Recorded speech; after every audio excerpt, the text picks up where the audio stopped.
अब सबसे पहले हमने राम समझना है। राम किसे कहते हैं, परमात्मा की परिभाषा क्या है। जैसे यहां सांसारिक व्यवहार से हम सोचेंगे तब परमात्मा की परिभाषा में समझ में आएगी। जैसे किसी एक विभाग में आप लीजिए, तहसीलदार भी साहब कहलाते हैं, तहसीलदार साहब, फिर एसडीएम साहब, डिप्टी कमिश्नर साहब, कमिश्नर साहब, मंत्री साहब, मुख्यमंत्री साहब, प्रधानमंत्री साहब और राष्ट्रपति साहब, ये सभी साहब कहलाते हैं। लेकिन इनकी शक्ति में, पावर में दिन रात का अंतर होता चला जाता है। यही व्यवस्था परमात्मा को समझने के लिए आपने याद रखना होगा। जैसे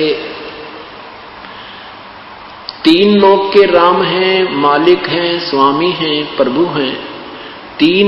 एक ब्रह्मांड में, तीन लोक में एक विभाग के मंत्री साहब हैं, राम हैं, प्रभु हैं। कौन?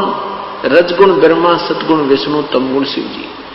रजगुण विभाग के भगवान ब्रह्मा जी, सतगुण विभाग के भगवान विष्णु जी और तमगुण विभाग के भगवान शिव जी। केवल पाताल लोक, पृथ्वी लोक और स्वर्ग लोक के ही इन प्राणियों के ऊपर इनका अधिपत्य है। महास्वर्ग में इनका कोई लेन देन नहीं है। अन्य जो स्थान है इसी ब्रह्मांड में, उन पर भी इनका अधिपत्य नहीं है। एक ब्रह्मांड में एक विभाग के मंत्री साहब यानी राम, भगवान ब्रह्मा, भगवान विष्णु, भगवान शिव है। ये भी राम है। इनके पिताजी 21 ब्रह्मांड के प्रभु हैं, राम हैं, साहब हैं, जिसे ब्रह्म कहते हैं, ब्रह्म क्षर पुरुष भी कहते हैं।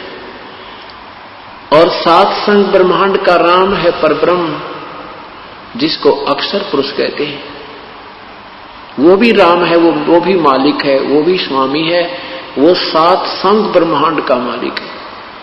और इस परब्रह्म से ऊपर एक पूर्ण ब्रह्म, परम अक्षर ब्रह्म, सतपुरुष, अकाल मूर्त, शब्द स्वरूपी राम, वो भी साब है। वो असंख्य ब्रह्मांड का, असंख्य, जिसमें ये 21 ब्रह्मांड ब्रह्म के, 7 संग ब्रह्मांड परब्रह्म के और अपने सतलोकाधि सारे ब्रह्मांडों को मिला करके सबके ऊपर कुल मालिक वो पूर्ण ब्रह्म है, वो भी राम है। अब जैसे हम भगवान राम, भगवान कृष्ण, भगवान विष्णु, भगवान शिव, कृष्ण आदि की भक्ति करते हैं, ये पवित्र गीता जी के अंदर मना है।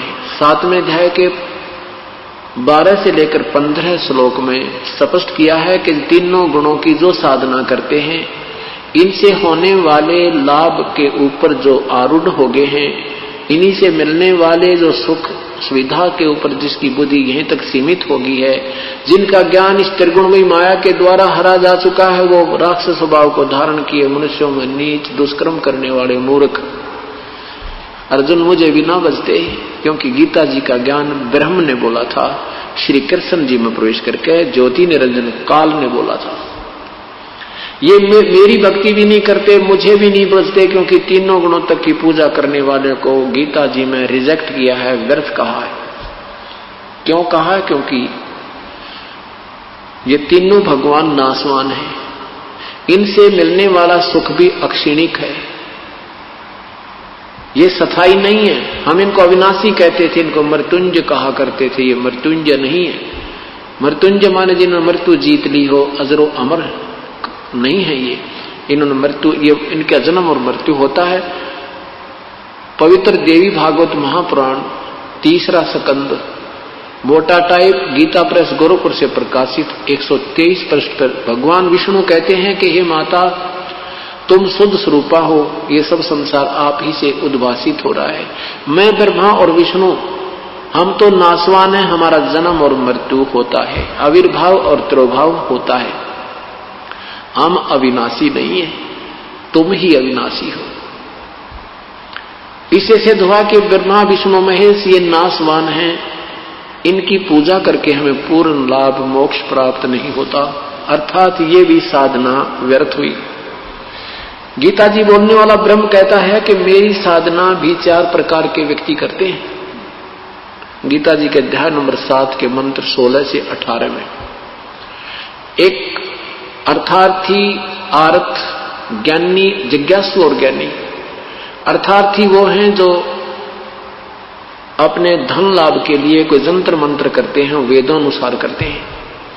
आर्थ जो संकट निवारण के लिए इसको साधना करते हैं तो वेदों के मंत्रों से ही करते हैं, अन्य किसी ओम जय जगदीश हरे, हनुमान चालीसा, ये जय गणेश देवा का आसरा नहीं लेते, जो ब्रह्म साधना ही मानी जाती है, जो वेदों से साधना करते हैं।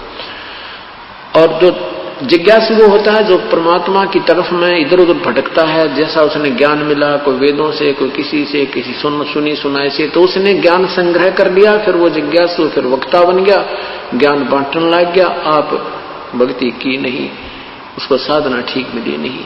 कहते हैं चौथे प्रकार के ज्ञानी, इन तीनों को तो रिजेक्ट किया कि ये नहीं काम के, इनमें से ज्ञानी अच्छे हैं। ज्ञानी वो होता है जिसको ये पता लग गया कि मनुष्य जीवन बार बार नहीं मिलता,